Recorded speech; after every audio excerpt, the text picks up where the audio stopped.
ఇదేంటి అందరి చేత ముప్పు తిప్పలు పెట్టిస్తోంది? ఇప్పుడు అమ్ము కావాలని ఇదంతా చేస్తుందా, లేకపోతే దాని చేత ఇదంతా ఎవరైనా చేయిస్తున్నారా? ఇప్పుడు కనుక అమ్ము కనిపించకపోతే ఖచ్చితంగా రాహుల్ కేతన్ల పెళ్లి ఆగిపోతుంది. అమూల్య, అమూల్య, అమ్మో!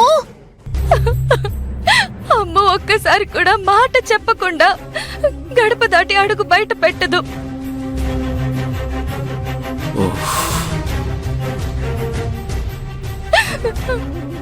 పక్కింటికి వెళ్ళాలన్నా 10 సార్లు ఆలోచిస్తుంది. అలాంటిది ఎప్పుడు హఠాత్తుగా అమ్మో ఎక్కడికి వెళ్ళిపోయిందో ఏమో. లలిత, నువ్వు అనవసరంగా కంగారు పడకమ్మా. అమ్ముకేం కాదు, ఇక్కడే ఎక్కడో ఉండుంటుంది. ఈ పిల్ల పిశాచి ఈరోజు ఎలా అయినా మా పెళ్ళి ఆపేసేలా ఉంది.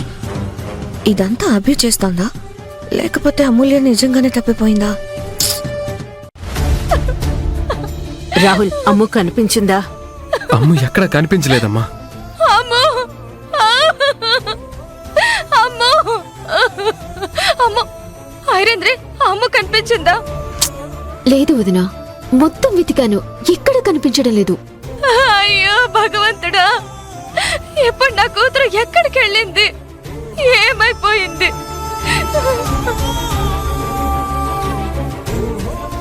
ఎక్కడని వెతకాలి? దయచేసి నా కూతురు కనపడేలా చూడు స్వామి.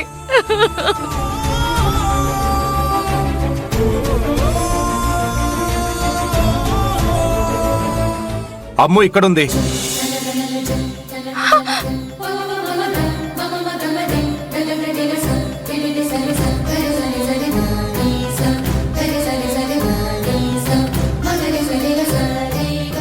రాహుల్, అమ్మో, అదిగో అమ్ము.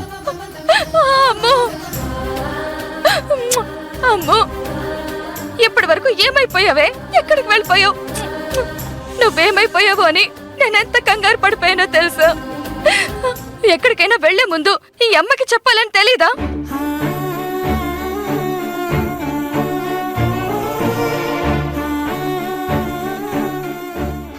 ఇంతకీ అమ్ము ఎక్కడుందండి? పైనుంది, అక్కడ ఆడుకుంటూ కనిపించింది. అదేంటి, నేను ఆల్రెడీ పైకెళ్ళి చూసొచ్చానే, అక్కడ నాకెక్కడ కనిపించలేదు. ఏమో, నాకైతే పైనే కనిపించింది. అమ్మో, అసలు పైకి ఎందుకు వెళ్ళావు? ఆడుకుందామని పైకి వెళ్ళాను. ఆడుకుంటూ ఆడుకుంటూ అక్కడే ఉండిపోయాను. అమ్మయ్యా, ఈ పిల్ల పిశాచి దొరికింది. ఇక నా పెళ్ళికి ఎలాంటి అడ్డంకి లేనట్టే. పోనీలే, ఏదేమైనా నువ్వు దొరికావు. లేకపోతే నువ్వేమైపోయావో అన్న బాధలో నా ప్రాణాలు గాల్లో కలిసిపోయావి. ఇప్పటికైనా మీ అందరికీ అర్థమైంది కదా, అమ్ములేని అభియే ఎత్తుకుపోయిందని, అభియే కిడ్నాప్ చేసిందని మీ నోటికొచ్చిన మాటలన్నీ మాట్లాడారు. ఇప్పుడేమంటారు?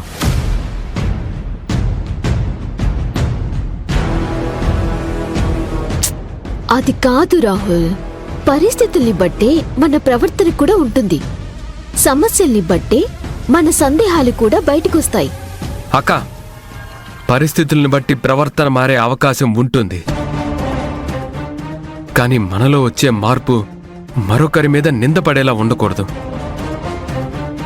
తప్పు చేయకుండా అమాయకుల మీద అనవసరంగా నేరాలు మోపకూడదు. రాహుల్, ఎవరు కావాలని అభిని తప్పు పెట్టాలని అనుకోలేదు.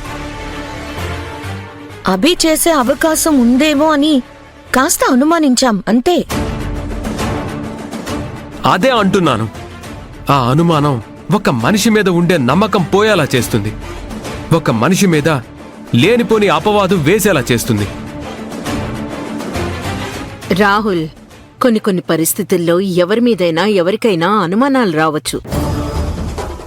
నీకు కేతనకి పెళ్లి జరగడం అభికి ఇష్టం లేదు కాబట్టి ఈ పెళ్లి ఆపడం కోసం అభియే ఏదో పిచ్చి పని చేసుంటుందని అందరూ అనుకున్నారు.